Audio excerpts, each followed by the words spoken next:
समजलं का आता? का फॉलो करा, फॉलो करा, फॉलो करा सांगत असतो. 2,52,000 रुपये चांदी जाऊन आली. त्यावेळेस पण सांगत होतो, मार्केट डाऊन साईड आहे. कोणीही खरेदीची घाई करू नका, खरेदीची घाई करू नका. सोनं 1,51,000 जाऊन आलं. तेव्हा पण सांगितलं, कुणी खरेदीची घाई करू नका, खरेदीची घाई करू नका. आलं परत टेपेला मार्केट, आलं परत 2,43,000 रुपये चांदी. सोनं आलं परत 1,48,000 रुपये. सांगितलेलं ऐकत जा, फक्त तुम्ही ऐकतच नाहीत आणि फॉलो करा म्हणून सांगितलेलं पण ऐकत नाहीत.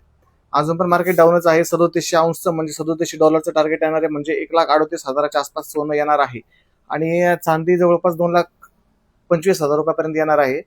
शब्द लक्षात ठेवा माझा. आता 19 तारखेला जी अग्रीमेंट साईन होणार आहे इराणमध्ये आणि अमेरिकामध्ये, माझ्या मते त्याच्यामध्ये काही ना काही गोळा होणारच आहे. त्या टायमाला पण मार्केट डाऊनच येणार आहे.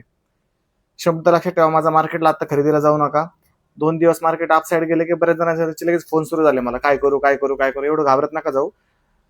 जब तक बेदरे सर आप यहाँ है, किसी को डरने की जरूरत नाही आहे. लक्षात ठेवा शब्द. बिंदास राहा, शांतता ठेवा. जेव्हा खरेदीची वेळ येईल तेव्हा मी सांगालच. आणि आपले बेदरे सर आळंदीला फॉलो करा, इतरांना फॉलो करायला सांगा. धन्यवाद.